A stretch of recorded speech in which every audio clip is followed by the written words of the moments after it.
The difference is spirit over ego.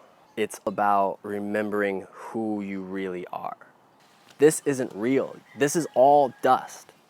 All of it. Like, it's all in time, and time is passing. This is all going to pass. But there's something in you that doesn't pass. It's infinite. It's forever. It's eternal. It's not something that you have, like this body. It's what you are. So you can't lose that. So if you don't return to that awareness and base yourself in that, you're going to be too attached to the body, to the mind, to the ego, to Maya, that when this body is taken from you, you didn't learn what you came here to learn. And you're going to have to get another body to do what you're here to do right now. And I'm saying that you can do that work right now. That you can fully become aware of what you truly are in this life. That you can literally be in complete communion with your higher in the body. That this body has the ability to house a multi-dimensional consciousness. It will transcend the ego. The ego is the object of the transformation. It's the thing that's supposed to be transformed. If you expand your consciousness, expand your awareness beyond the ego, so that you're in a higher space, and then you choose to densify and bring it back here. That this will never hold all of you. It's a container, and it's not big enough to hold what you really are. It can hold more of what you are than it is now. You can have more light of God in your eyes. You can have more power of spirit in you. But this is a limiter. It's what it does. It limits consciousness because you're having an experience of limitation that you couldn't have if you didn't have a vessel like this. You had to learn certain things. It's like a test of character to find out who you really are. It's like when you don't realize that you're everything, and then you perceive separation between how do you act, how do you treat somebody. Every single being on this planet deserves to remember who they are. That's why we're here. We didn't have to come here and do this. We did it voluntarily. We want to help people remember who they are and shock them and like awaken them and let them know that, hey, you're here. You're here. You've made it. This is not a test. This is the show. This is the show. This is what it's all about. Like, everything revolves around you. This is all about you. When you know yourself, everything else falls into place because you're aligned with God. You're aligned with spirit. You're aligned with all that is. And everything that you come from that space. You don't come from the limited space. You don't come from the lower mind. So you don't make decisions out of the lower mind. You come from the higher mind. And you can look at somebody and you can come from the higher mind and you can vibrate them right out of their body into the higher space. That's what you do. And then being in that awareness, you transform the entire world. You can transform everybody. And if everyone does that, look at that. We're in a higher frequency. Look at that. We live on a higher plane. We exist on a higher plane now because everyone is identifying themselves with a higher space. They're no longer identifying themselves with a very dense, limited idea of self. It's not even that like telepathy, like I give you an idea, or you give me an idea at that point. We're one mind.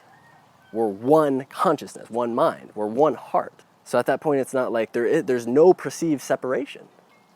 And then you can choose to densify yourself a little bit to go in and wake other people up that are still completely dreaming in the illusion of thought, how they think things are. It's not how that is.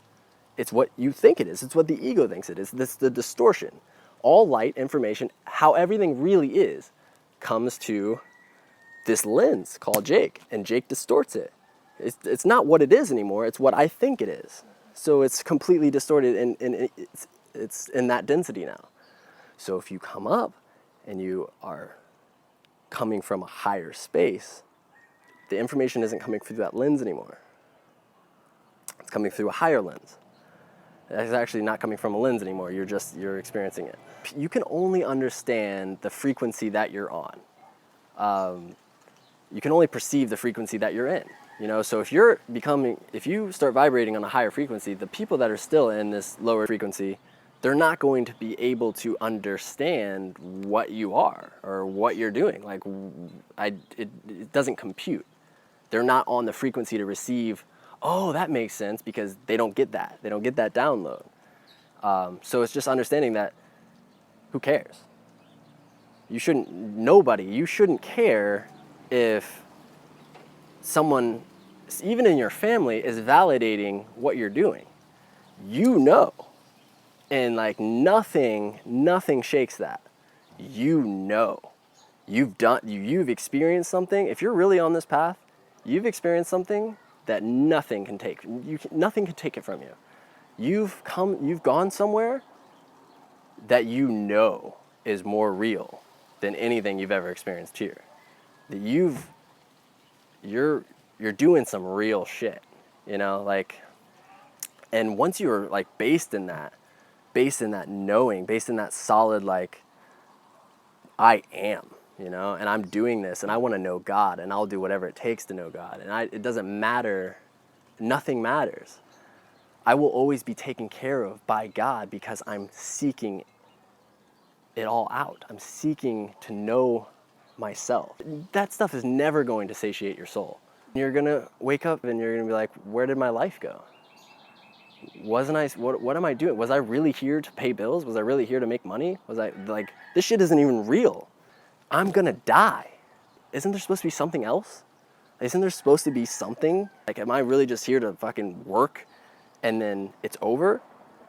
I don't understand how anyone can reserve themselves to that life because it's comfortable, because there's less change.